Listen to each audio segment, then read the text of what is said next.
there are a couple of things that are intersecting in my mind here. One of them is the culture of emergency management as an organization, as an industry in the United States specifically, not abroad.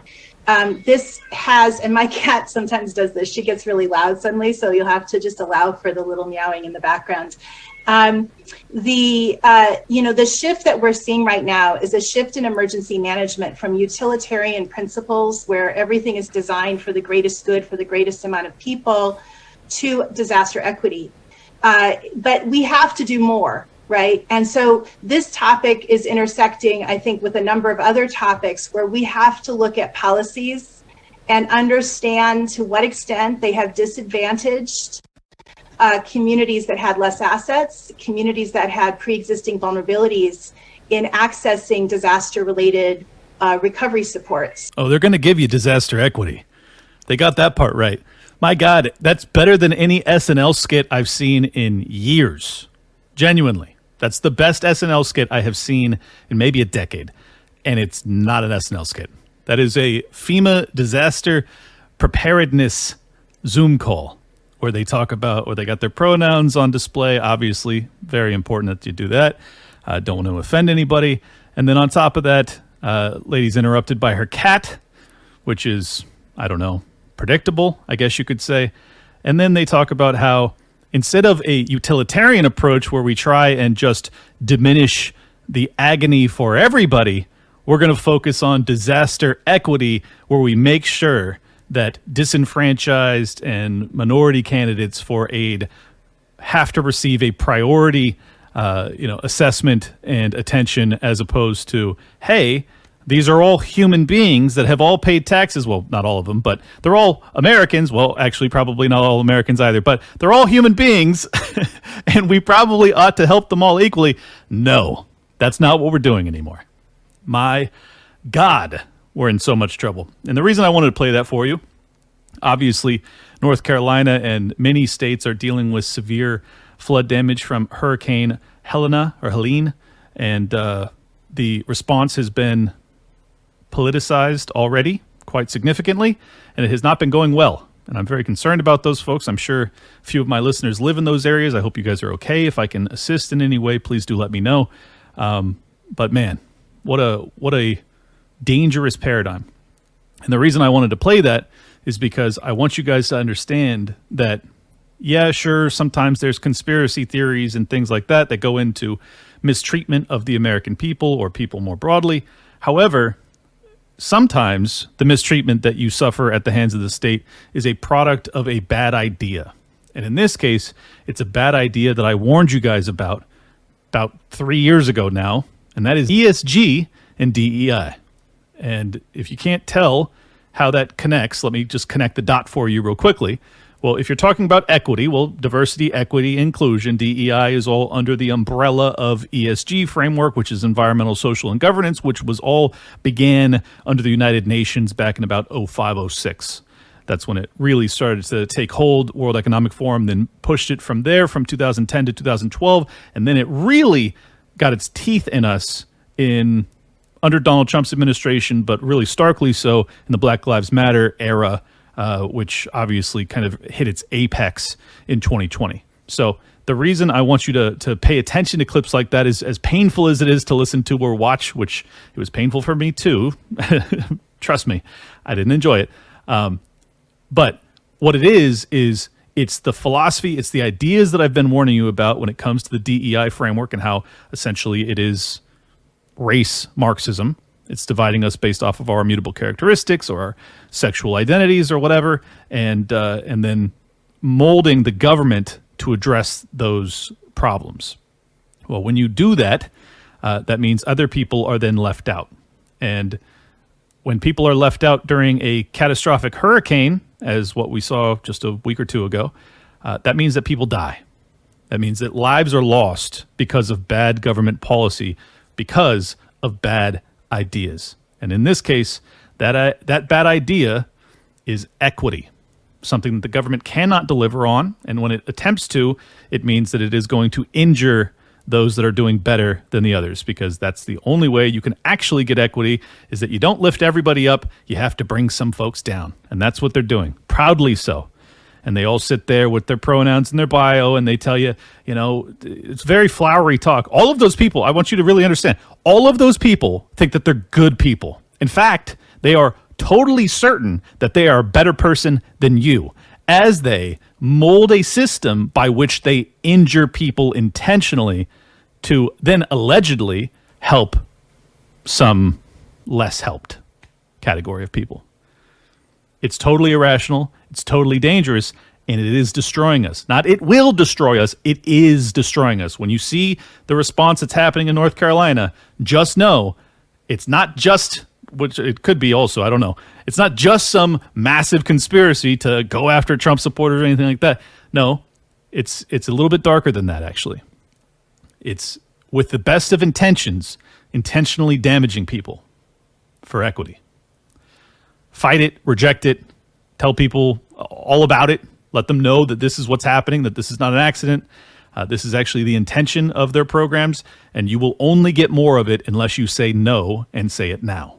The level of un-American activity that you just saw is stunning. That is un-American.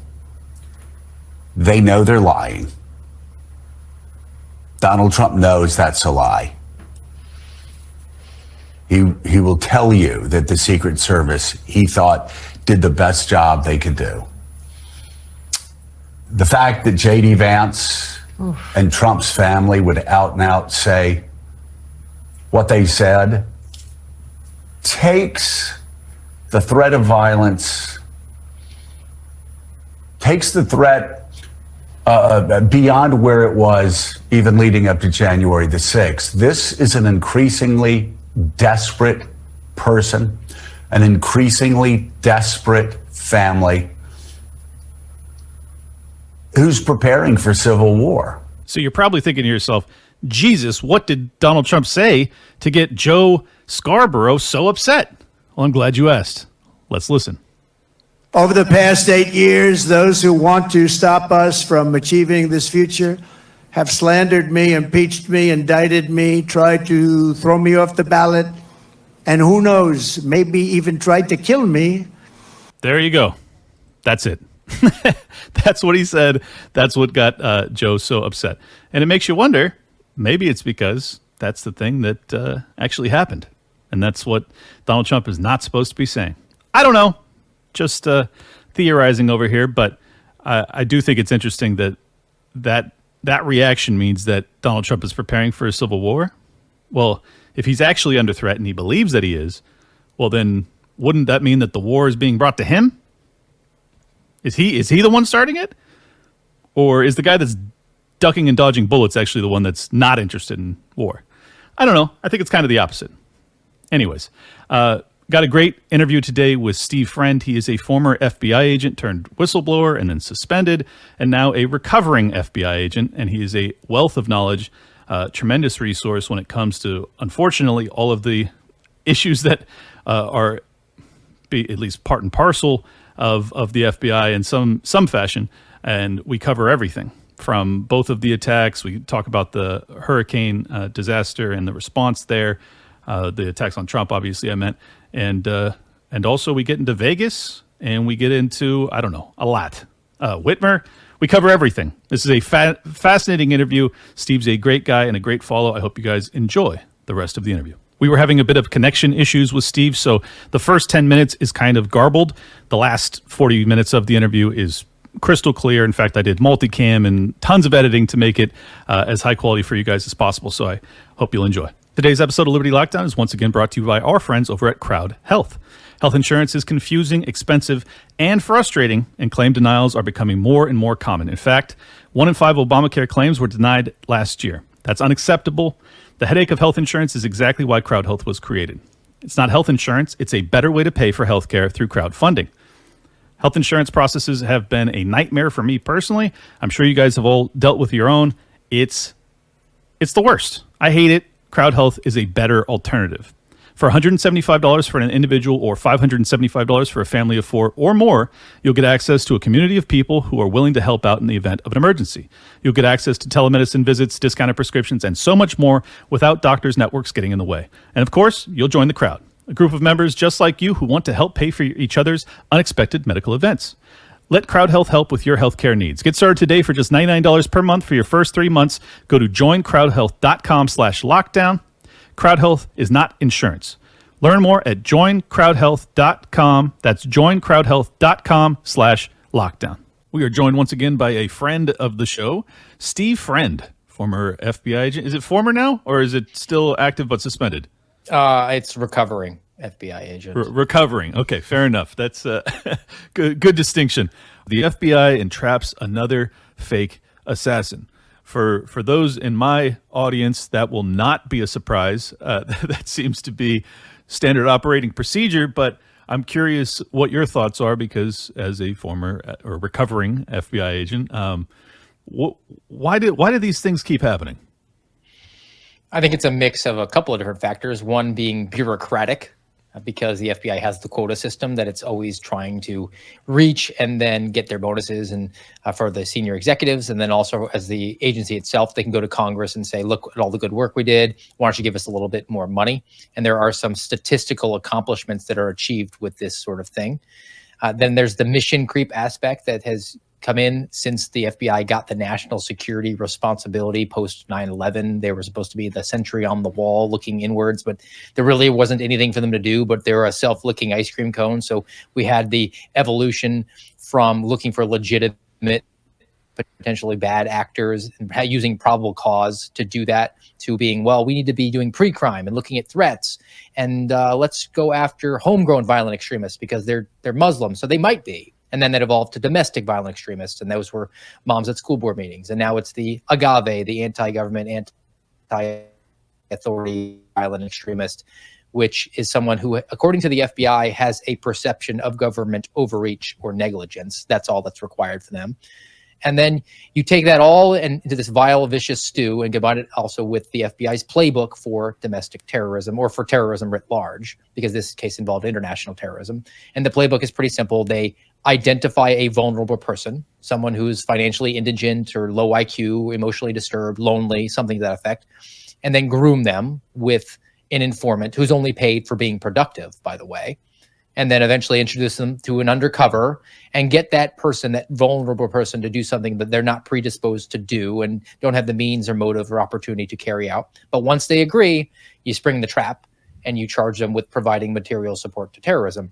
Now, this is a new wrinkle on it, because this guy was identified, the FBI alleges, was overseas in Pakistan, Iran, plotting an assassination, and the FBI allowed for him to arrive at the southern border, actually gave him a parole to come in. The FBI Dallas office brought him across, and if they had developed a case to make that arrest, I could understand it. They slapped the cuffs on him as soon as he got off the airplane, okay, but they didn't do that.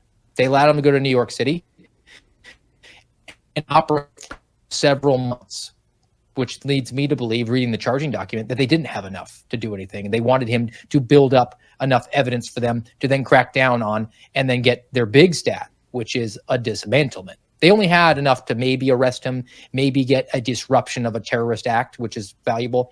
But for them to say he was creating an entire organization, and by stopping him and arresting him, we dismantled a terror cell. That looks really good. But if you look at the plot of what he was planning, it's very clear that he had illusions of grandeur, possibly emotionally disturbed, definitely low intelligence. Because his plot, according to the FBI's charging document, was to look for assassins by going to nightclubs in New York. He was the entire time with undercovers. And he wanted to pay dozens of people to orchestrate fake protests outside politicians' houses. During those times, though, when the politicians were distracted, some woman, unknown, would sneak into their houses and steal classified sensitive information that they just had laying around on their desks and on jump drives, and then escape. And then he would hire assassins to commit multiple assassinations of politicians on a roving basis, all for the low, low price of $5,000, which he didn't actually have. So that all happens. The FBI essentially does the ATF version of Fast and Furious, where they allowed guns to walk across the border knowing they would be used in crimes, so that when the police got them, the ATF could roll in and say, look, we seized guns. But now the FBI instead imported the terrorist, who they're going to claim that they disrupted and then dismantled. And aren't you glad you have the FBI America? You're welcome. And for never a moment did they consider that he might do something like have a brief second of clarity and think, this is a logistical lift. This is really complicated. This seems hard and expensive. Maybe I'll just grab a knife and stab an infidel, if that was what he was actually predisposed to do. Because the FBI doesn't consider the American people their customers or the people they're duty-bound to protect against fraud and force. They're just opportunities for them to go after. Yeah, well, I mean, there are opportunities to defend the American people if you want to pretend that they're, in fact, working on behalf of the American people. But, I mean, this guy is a foreigner. He has really no means by which he could carry out these intended terrorist activities or assassinations, which, by the way, $5,000. I mean, that's not even the cost that John Wick's gold coins. I mean, that's not getting you anything. Especially not in New York City. Yeah, no kidding. That's not even rent. It's obvious that it's very risky. You read into this a different thing than I do. You read into it, basically, we're going to get additional funding. This looks good on the books. I read into this op. I read into this, we want... There's continuous attacks that are being perpetrated against Donald Trump. We want the Iranians to be blamed for it, despite the fact that it looks more and more probable that there could be domestic actors that are responsible for that. And this is basically an intentional scapegoat. Tell me why I'm wrong. I don't think you're wrong. The timing of this arrest perhaps might not line up perfectly with that hypothesis, but I agree with you, because he was arrested the day before the Butler, Pennsylvania assassination attempt. So it wasn't after. But from what we see from the FBI now is everything they're doing is messaging. It's a giant op. All they're talking about now, and from my insiders, they tell me that this was planned. They actually were so incompetent that they planned to start doing what they're doing now in October as October surprises. But then someone along the line realized that there was early voting in September, so they started it earlier. And that is, we're going to message Russia, Russia, Russia. So they'll talk nonstop right now about Russian election interference. They had another announcement today about some cyber organization that they took domains away from. Okay, so they're out of business for a couple of hours. No arrests. And they're doing the same thing with Iran. They're indicting members of the Iranian Guard while they're in Iran. Never to be arrested, but they get the press release and they get to say Iran. So they get to say Russia, they get to say Iran. And they look like they're doing the job of the American people, but they're not. They're actually just putting those terms out into the ecosystem so that they will be used to message this op. And they're projecting power that they don't have. They never intend to actually go and arrest these guys, even if they could. All right, so I am reading it right. I'm not totally crazy. That is interesting that he was arrested before Butler. So, I mean, unless you believe that they were actually responsible for Butler, in which case they're going to arrest that guy, say, look, we're doing our job, and then we're going to turn around and I'm not saying that's what happened. I'm just saying that could be another angle. Well, if I could just, I mean, let's just proffer a theory. I mean, I explained that playbook to you. Does Crooks fit that description? I think he does. I'm not saying that that's what happened, but he was emotionally disturbed, lonely, online, young, because increasingly the FBI is targeting young men who are actually under 18, and they will groom them until they turn 18 and then get them like the day after. But the theory that I posed here, what if this guy grabbed a knife? What if Crooks just said, these breadcrumbs that my friends keep telling me, they just seem hard. I'm going to grab Dad's rifle and just go take a shot. And he went and did it. And then the deputy director of the FBI, in front of the Senate Judiciary Committee, said, look, we're going to investigate all avenues here, including potentially domestic terrorism, because we learned our mistakes from the 2017 congressional baseball shooting, which, side note, the FBI investigated and determined that was not an assassination. They said that was suicide by cop. And they said, well, we're going to pursue all avenues now. We're doing the good work. We've reformed it. We've got new training in place, right? But what you don't know, and you wouldn't know unless you're on the inside, is if it's a domestic terrorist investigation, it's classified.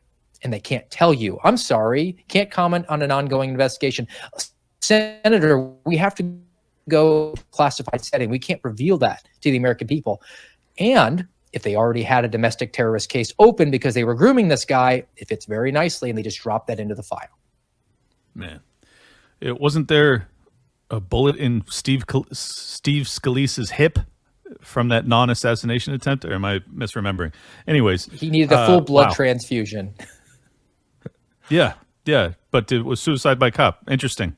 The Bernie Sanders supporter usually who you don't arrived and asked, "Where are the Republicans?" No politics. Yeah. In that at all. Yeah. I mean, usually it's not other people that are hurt during suicide attempts. So I don't know. Anyways, we'll move on past that one. But yeah, I mean, you connect the dot on that attack. You do the same thing when you look at the Whitmer case, where there's a dozen informants or assets that are working to set up just a couple guys. They tried to set us up on that one. I was on the arrest for that. They tried to set up the SWAT team. Today's episode is once again brought to you by our friends at Monetary Metals. They are providing a true alternative to saving and earning in dollars by making it possible to save and earn in gold and silver. Monetary Metals has been paying interest on gold and silver for over 8 years. And right now, accredited investors can earn 12% annual interest on silver paid in silver in their latest silver bond offering. For example, if you have 1,000 ounces of silver in the deal, you receive 120 ounces of silver interest paid to your account in the first year. Go to the link in the description or head to monetary-metals.com/lockdown to learn more about how to participate and start earning a return on honest money again with Monetary Metals. This is the first true silver bond since 1834. You can earn a 12% annual interest on silver paid in silver, but you must be an accredited investor to participate. This is a 3-year term, and the bond is financing a publicly traded mining company located in the western United States. Head to the link in the description or go to monetary-metals.com/lockdown for more information on how to participate. You were saying that they tried to get you guys in the Whitmer sting? What happened here? I was a SWAT operator in the FBI Omaha division, and we were called to assist with the FBI Detroit office for their big takedown. So we drove like 10, 12 hours. We were in Kalamazoo. And when you're on SWAT, you don't really get read into the entire case. They kind of give you like a 30,000-foot view summary, and you get an operations plan, a briefing the day before. And we were told, look, there's an assassination plot afoot here. This is a militia who wants to kidnap the governor and take her for some sort of show trial and execute her. And I was in SWAT for 5 years. I mean, we're talking about, I've done probably, 80 to 100 operations, and I never had a warning order or an operations plan go out like this one did, because normally you get the driver's license photo or the jail photo of the bad guy and a summary, very brief, and then they show you the structure that you're going to be taken down. But we arrived there, we got the briefing, we had video of these guys training, and they were squared away. They described them as near peer, meaning that they had just as good of equipment and training and capability as us, because obviously the FBI trained them and equipped them. But we didn't know that at the time. And they said that they had encrypted communications, and if we interacted with one of them, they had the ability to send a distress signal out, and their buddies would come and engage us in a gunfight. So once we secured our location, normally we would be done and we would leave. But they said, no, you have to stay there like you're in some sort of forward operating base in Afghanistan and point outward bound, anticipating taking gunfire. So leaving there, you could drop a pin. You could hear it. Normally it's a very locker room environment in SWAT, guys smoking and joking. It was dead quiet. And we were that determined or that convinced that it was going to be a serious situation, that we were going to likely get into a gunfight. I made it my standard practice after I did a briefing. I always call my wife and just say, hey, this is what I have going on. Just briefly, this is my responsibility. I purposely forgot to call my wife because I was that convinced that I was going to kill a man. Wow, that's incredible. Do you think that, given that they knew the true nature of these guys and that in large part they were harmless, do you think that they were trying to put you on edge so that you would end up having an itchy trigger finger? I think that's possible, but I also think that in the FBI specifically, they can compartmentalize responsibility so much that it's very likely that only a few people really knew how much entrapment was going on. And then just through a game of telephone, you're like, hey, those guys over there got a serious case. And then it just kind of builds. Yeah, because that's so dangerous when you realize that there was literally, if my memory serves, there was a dozen guys that were on, basically their assets that were trying to get two or three regular guys. Their main informant became the vice president of the militia. Yeah, right. Like, you don't think he was driving that train towards something? No, of course. And these other guys were like clueless. If you actually hear their interviews, many of them just generally had no idea what was going on. They were like, get in the car, let's go for a ride. Oh, I got a job. This is fine. You know, they had no idea that there was anything to do with Whitmer or any of that. So it was basically whole cloth concocted, but it could have ended up with them dead.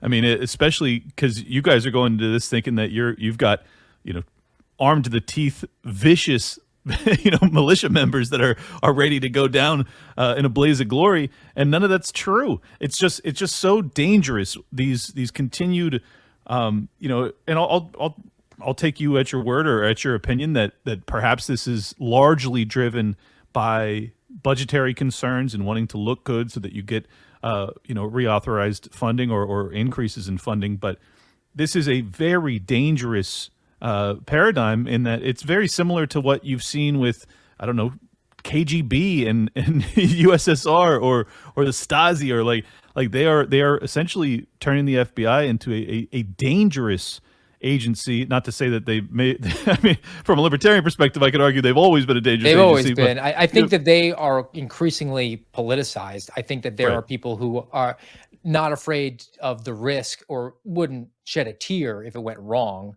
I think it's actually a combination of both. I don't think we're in an if or it's an and also situation. And that creates the worst possible outcome, because not only are they getting their perceived political outcomes that they want, they're actually financially enriching themselves too. Yeah. Was there anything else to the Whitmer case? I mean, did you end up interacting with these guys and having anything close to a standoff? No, actually, in the location we were at, our subject was arrested on a traffic stop before we were able to get there, but we still had to go secure it, and then had a couple other things happen to me there. I mean, we pulled an old man and two teenagers out, and then we posted up, and it was in October of 2020, so October surprise, right? But it's in Michigan, and you're in Florida just like me. I lived in Iowa at the time, but I don't do well in the cold. So they asked if one of the guys wanted to go inside and look over while the evidence team was collecting guns. In the FBI, you have to be a firearms instructor or a SWAT operator has to be there when they do it to make sure it's safe. So I said, hey, I'm your Huckleberry. It's heated in there. So I go in, and they were boxing up guns, and they were doing it so slow. It was not the A team of evidence technicians that were doing it, or evidence response team handling it. And after about an hour, I think they'd boxed up two guns. And I was just thinking, this guy had a huge collection. And I'm thinking, man, we're going to be here for days. And then they just said on the radio, Steve, you can leave. We're done. And I asked afterwards why we're not boxing it up. And they said, well, we're just going to hand this over to the state. They're going to wind up charging this case. And I was thinking, they were going to assassinate the sitting governor, and we're just going to let the state take that? Why would you do that? But at the time, at least, I was thinking, all right, there's somebody making that decision, and I'm going to leave here. And then only because it was such a high profile case, that I was proud of myself leaving there. I thought that we'd done something that was really important. And then I tracked on the case and was just blown away that we were used as pawns. Question for you. Do you think that they allowed the state to prosecute that case because they didn't want the connections to the FBI being the focal point? I think that's a definite possibility. And then the federal prosecutors are also very selective. They want the most salacious ones that they can get, where they have the most evidence. And it also depends on what you're going to charge. And then also what kind of defense the defendant can mount. I mean, an entrapment defense is very difficult with some and easier at other levels. So I think that they pick the ones that they are most likely to get the W on.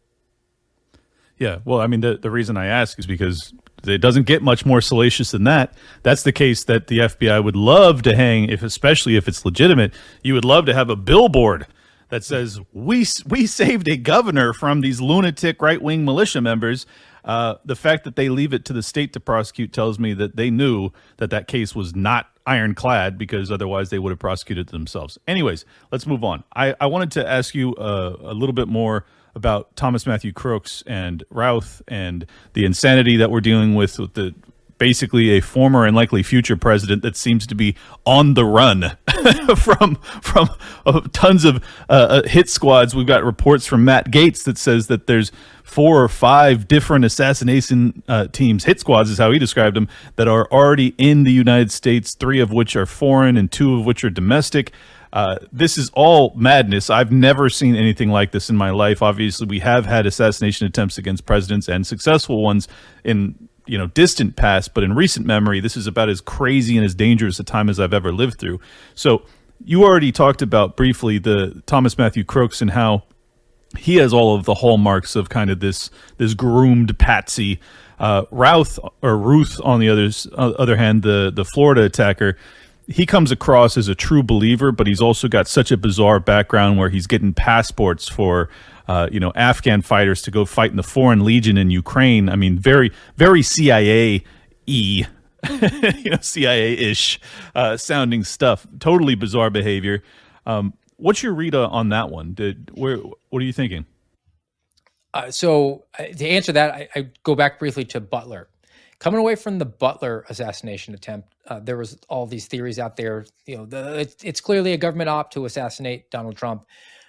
I could attribute on its own, in a vacuum, Butler to utter government incompetence.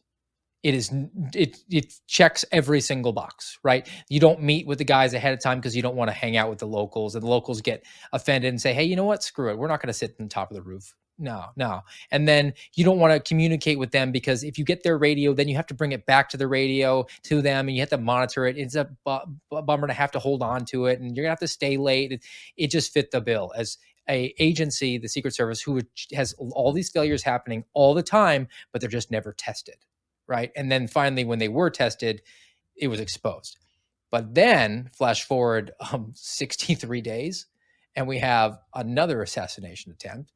And this one, you can't explain away other than a couple of potential routes. You have this guy who sits in the bushes for 12 hours when he has no reason to know that Donald Trump's going to be at that golf course. That wasn't on his itinerary in any way. So then you believe that, well, maybe he knew that that was Trump's normal golf course and he just took a shot that he was going to be there on Sunday. Maybe. Was this his plan that I'm going to sit in the bushes of this golf course every single day until I see Donald Trump, and today just happened to be day 1? Or has he been there for many days and you haven't caught him? You haven't fortified Donald Trump's home golf course when he's been under Secret Service protection for almost a decade and he plays there regularly. You haven't taken advanced measures, or there was some sort of thing going on that they were complicit, that operational security was either a failure or on purpose. And then you described him. He is like a spirit of the age, like the next thing that he's really into. He has a really crazy criminal history, like 95 separate charges and arrests in the last 20 years, including for weapons, and he's never done a day in prison. In fact, they immediately give him a plea bargain the next day. It seems like someone who's got some sort of protection from a powerful entity. And when in the close proximity to the Butler, Pennsylvania, and then these other things that are happening, like that incident in, I believe it was Arizona, where the supporters of Trump were saying that they lost their ability to see. They were going to the hospital. It is just too many things to say, well, no, these are just all coincidental, which is why I keep saying, I'm curious if you think that this is a good idea or just a novel idea. I would like to see Donald Trump pretend that he's James Garfield and go to Mar-a-Lago and say, I'm running it off my porch. Mar-a-Lago is White House Part 2. I will be presidential. I'll do press conferences like I'm the president. I will I'll let press in that I want. He can let guys like you in, anybody in, whatever he wants to get interviewed. And he can say, look, I had a supporter die. I've had other ones get hurt. I'm not going to let my supporters get murdered because of the failures here. And plus, I don't want to redirect resources that are already spread very thin, from what we understand, the Secret Service, away from my competitor or from the actual president on paper, the human Roomba. I let them have those resources. Plus, I don't trust the Harris-Biden Secret Service. That's a day 1 fix from me. Yep. No, I think that's a great idea. I wish he would do it now, because I'm very nervous about the next 30 days and whether or not he can actually get to election day. It's nerve-wracking. Well, I mean, based off of what you said there, all this confluence of different events, of different failures, it seems as if you are thinking that the government could be involved in trying to take out Trump as a, recovering FBI agent. How does that make you feel? I have not said that is crazy, and I'm not going to entertain it. I think that there is evidence to support that. It makes me feel happy that I'm not longer associated with it, to that extent. Sure. And I'm actually very resentful and angry that the Congress members who alleged to be there to support us just exploited and used us, myself and the other whistleblowers. They basically had two things that they could do. And they only had to be successful on one of them. I compared it the other day to the Mets against the Braves to play into the to the playoffs. Like, they both had to get one win out of the doubleheader, and they both did. So you get one win out of two, and you're successful. They could have taken the information and used the power of the purse that we provided to them about the horrible goings on within the FBI, the weaponization, and brought about fundamental change. And then our sacrifice would have at least done that, right? But instead, they just used it to do televised hearings and do campaigns and fundraise and go on cable news. The other one was, all right, we can't bring about the change because, dagnabbit, we don't have the president. So sorry. At least protect the guys like myself and like the others so that we didn't face the consequences that we did. And they were all big and very celebratory that Marcus Allen got his security clearance reinstated, and his back pay, which he got 4 months after reaching the settlement, the day before he testified. Wouldn't you know it? It was 27 months, and you've had the control of the Congress for almost 2 years. So that's not sufficient. I sit here, other guys like Garrett O'Boyle, still indefinitely suspended. I had to resign to try to take a job, but I'm still unpaid, and I'm unemployed now. And unemployable. So why would anyone else come out? There's no incentive to. You're not going to get the change you want. You're not going to get any protection. And that's the biggest tragedy, because there is a treasure trove of information that's on the inside, maybe about a potential plot to kill a presidential candidate, but they're never going to get it. Because it's a life wrecker. I have to believe that if my read of these things, because I won't say it's your read, but my read of it is that they are in fact trying to take out Trump actively. I just think that there's too many different attacks for me to say, oh yeah, no, these are all just radicalized lunatics because they watch Rachel Maddow at night, or these are all foreign funded operatives by Putin or the mullahs or whatever the narrative is on it. And I just read into it like, yeah, this looks, when you see what the media has done, when you see what the political class has done, when you see the lying to the FISA courts to spy on Trump, even before he was the president of the United States, the multiple impeachments that are based off of largely nonsense or stuff that Joe Biden or Barack Obama were guilty of themselves. And then you see the multiple assassination attempts. It looks as if a natural progression of aggression, if you will. Like it goes from soft to very, very hard. And my distinct fear is that, in fact, this is not going to stop, and that the next 30 days or so that we have left before the election are about as perilous as it could get. Additionally, even once the election's over. Thank you. Nobody's talking about that. Yeah, there's a period in between there and taking the oath of office. And even when he takes the oath of office. Oh, yeah. Basically, for the next 4.4 years, it's going to be pins and needles. That's assuming he wins. I'm just mortified, honestly.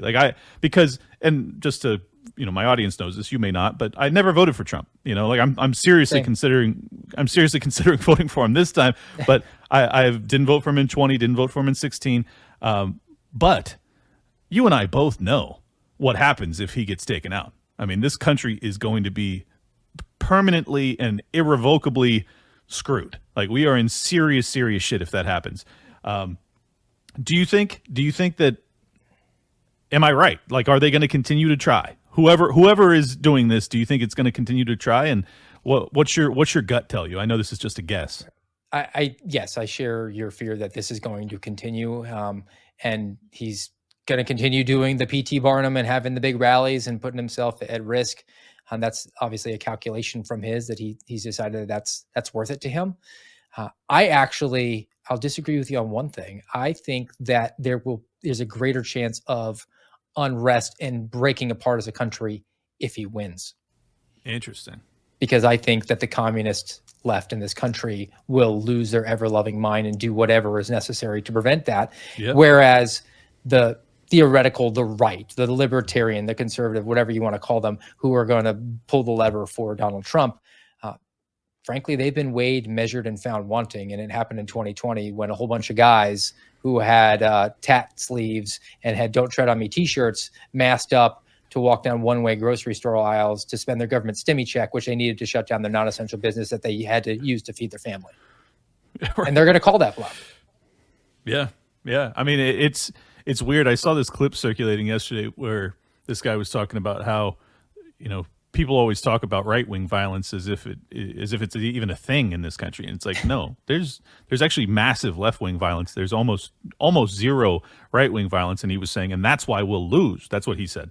And I'm like, man, that's a really dark prognosis, but at the same time, you're like, it's not totally wrong. Like, you can't say that it's just obviously wrong. Well, take it out of the violence. There's no mutually assured destruction from the political lawfare scene, right? You have the Democrats that have indicted Donald Trump 999 times, right? And there's not been a single attorney general or even local prosecutor that has charged a prominent Democrat. It doesn't have to be Joe Biden or Kamala Harris. You can't get a cabinet member indicted for something just to say, look, this stops when you stop. And it's never going to stop. Their side won't, because they recognize that this is an asymmetrical battle, right? Their belief, their fundamental, their religion is that which not is banned is required. Resistance is futile. You will be assimilated. They're like the Borg. And then the conservative, the right, the libertarian wing is kind of like, well, we all want the same thing. And you might have a different yard sign up, but as long as you mow your grass, we can get along. And that social compact is broken, and too few people understand it because they're just still too darn comfortable. Yeah. No, you're right. And I don't really know how you, one, wake up those people to that reality, or two, avoid kind of ramping up of political violence, because I very much don't want to see that. I don't want to live through that. I don't want to live in a country like that. And I think that's really the primary reason that the right is like not violent, is because they're like, yeah, we don't want it. Like, we understand what that amounts to moving forward. Whereas like the left-wing violent people are like, I hate everything about this current paradigm.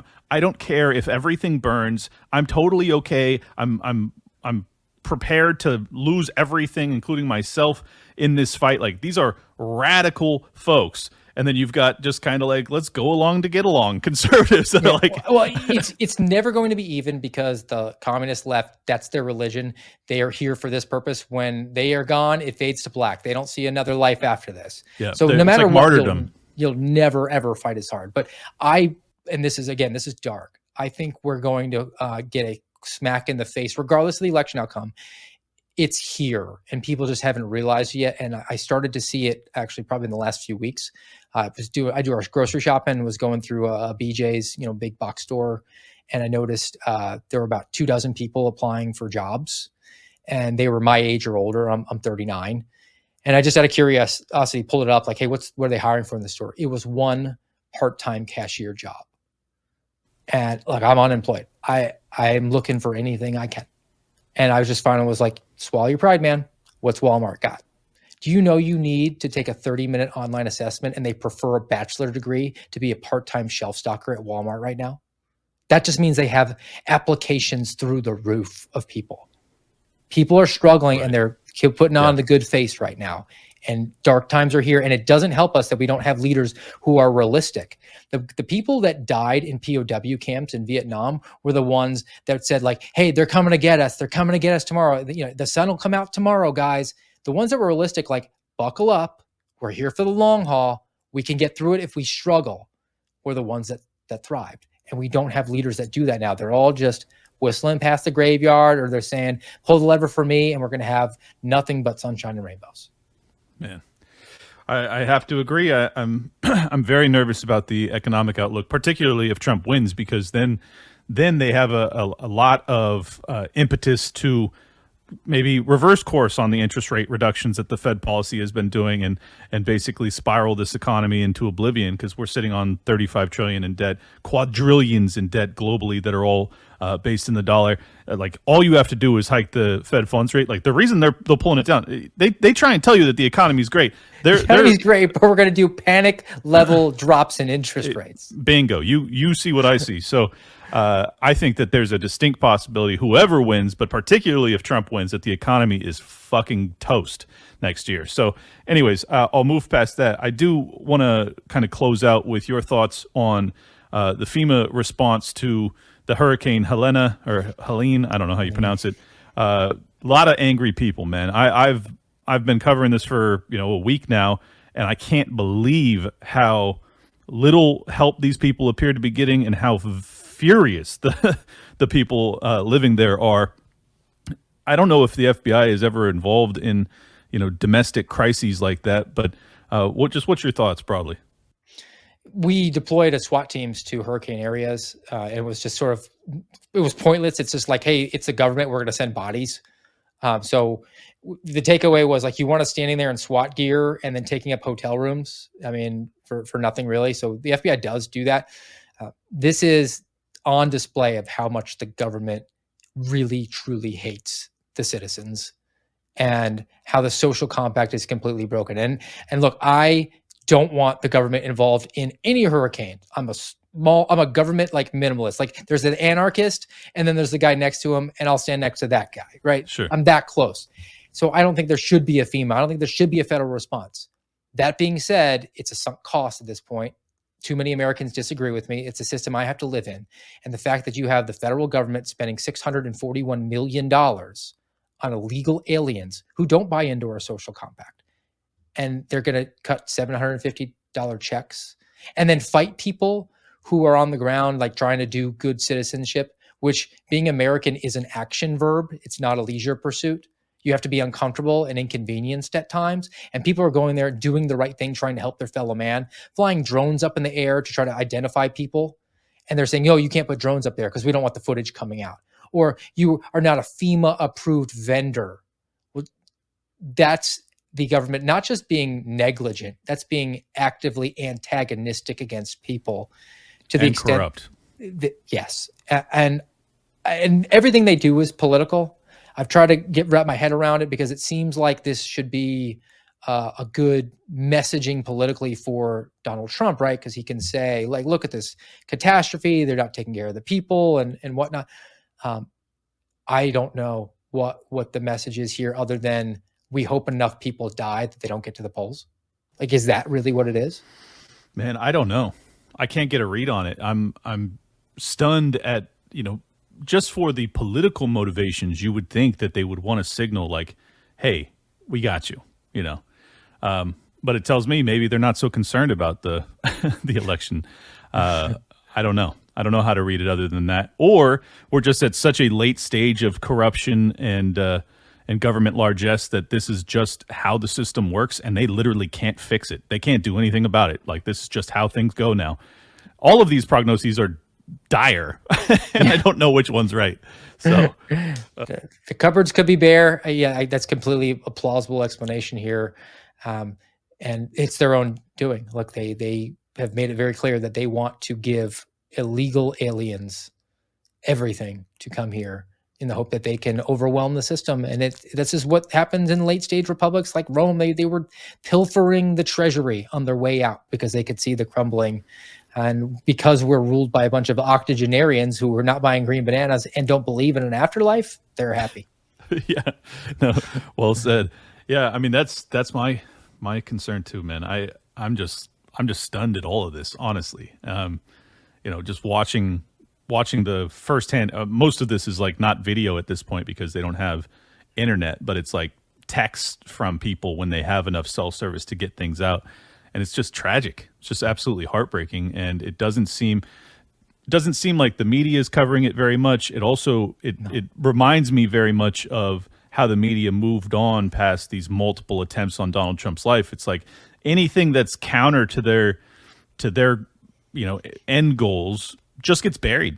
And it seems as if that works for their audience, but it doesn't work for the people that are paying attention, and it doesn't work for the people that live there. And that divide in the country of those that are sitting in New York City watching CNN is they think that the world's fine, other than do you remember when Sandy hit and they thought that was the end of all? I mean, we will never rebuild. New York City's gone and lost, because that was affecting the news people. I think that, frankly, Ron DeSantis's expert handling of the hurricane in Florida meant that we can't cover that. We don't want to give him the good press. And then Cooper's mishandling of it in North Carolina is like, well, we definitely don't want to highlight that. And so there's that political angle of it, but there's just a human toll here. I mean, I was always told, if it bleeds, it leads. That's what the media is going to cover. That's gone. It has to further a political narrative here. And this thing is going to be like Vegas shooter memory hold, which is just a catastrophe. I would love to have you back on to talk about that. Do you have 5 minutes to talk about that? Sure. Let's end it. All right. Let's end on Vegas. What the fuck happened, Steve? All right. Again, I don't have firsthand knowledge here, but I did work on the inside and know how things typically go. My strong suspicion is that Stephen Paddock was some sort of asset for a government agency and was doing the gun exchanges. And part of his compensation was laundering the money through the casino, because that's why he was a professional gambler, right? Yep. And then a professional video poker player. Yes. There's no fucking professional gamblers that do that. And I think that, take it even to Butler, I think they got. I think they were trying to do an arms deal with some terrorists, thinking that like, all right, we're going to swoop in. And then the terrorists just did an attack right there. And they're like, holy crap, we gave them the weapons. Which is also a problem, because when you do arms deals in the government, they're not supposed to be functional weapons. So there's a problem with that. But I think that they had to bury that, and there might have been multiple agencies that were not deconflicting. Like one was working a terrorism angle, one was working a gun running angle that was criminal, and then it was just like, we need to bury it, because that whole thing. They had 2 ADs on the team that went into the hotel room twice. The Vegas ad hoc team that went in, there were local police. Some of those guys were SWAT. They had 2 negligent discharges in the hotel room. That's how messed up it was. And nobody knows that. And then last year, the FBI said, we are happy to tell you what Stephen Paddock's motive was. And it was he lost like $10,000 gambling. So he decided to set up a sniper's nest over 3 days and kill 60 people. Right. That's the narrative they expect us to buy. I don't. All right. Last question. Do you think that Thomas Matthew Crooks worked alone? That he was? We've already covered enough to kind of assume he probably didn't work alone. Do you think he was the only shooter on that day? Have you? You do? Yeah, okay. I think he's the only shooter there. That was the only shooter that had ill intent. Let's say that the counter snipers were there, but yes, I think he's the only one. Okay, that's good. At least we got one benign kind of story that fits. No zip line off of the water tower, because that zip line would weigh in the thousands of pounds to stretch that far. True that. All right, good. Well, look, last question for you. Actually, why is it that Donald Trump hasn't brought you in for his security detail? Why aren't there ought to be plentiful job opportunities for someone like you, Steve. You're an actual honorable person with the capacity to save lives. That seems like you should have a limitless opportunities for jobs. So what the fuck? That's a good question. I don't even have any aspirations to live on Mar-a-Lago or anything like that. I'd just be happy to be a resource of information for him. Just haven't had anybody reach out other than Kash Patel is a friend of mine. He's been very good. His foundation for whistleblowers has reached out to me and helped support me and my family. So I've had conversations with him and helped him on his movie premiere, but not in any official capacity, anything like that. The only politicians who have ever reached out to me were every now and then I've had over the last 2 years, a congressperson or their staff will reach out. And then it's just kind of, that is what it is. Nothing goes further than that. So I endeavor to be someone who is just a wealth of information, be a resource for people who are making decisions. And if they want me to perform more than that, I'm sitting here in my house every day, and every day it feels like it's the same day here, just minding time. Well, I wish I had Joe Rogan level size audience so that this would blast out and have job opportunities just banging down your door. But you never know. Rogan follows me. Maybe he watches this. Maybe he has you on. Maybe then that all happens. So we'll see. Go ahead and tell my audience where they can follow you. Sure. And thanks again for having me. So you can follow me on X at Real Steve Friend is the handle. I have a podcast I do with another whistleblower called the American Radicals Podcast, which you can find. It's on Rumble, but it also does the audio on all the different platforms. And then on X, every weekday, I do a show called The Morning Post. That it is at 8 o'clock on every time zone. It just gets reset every hour on the hour. Right. Smart. Interesting. All right. Well, thank you for joining me once again, Steve. And I hope things work out in the career path. But most importantly, I hope you stay safe, you stay healthy, and I think at the end of the day things will work out. But it is dark right now. I'm feeling it too. Dark is before the light, right? That's right. All right. If you guys could leave a like. If you got any comments on this one, you ought to. This was an incredibly fascinating conversation. And subscribe and then share it around. Get the word out. I appreciate you guys. We'll catch you soon. Peace. Welcome to Liberty Lockdown. Please scan your barcode. Your liberty ain't gone, but yeah, it's on hold. Where did it come from and where did it go?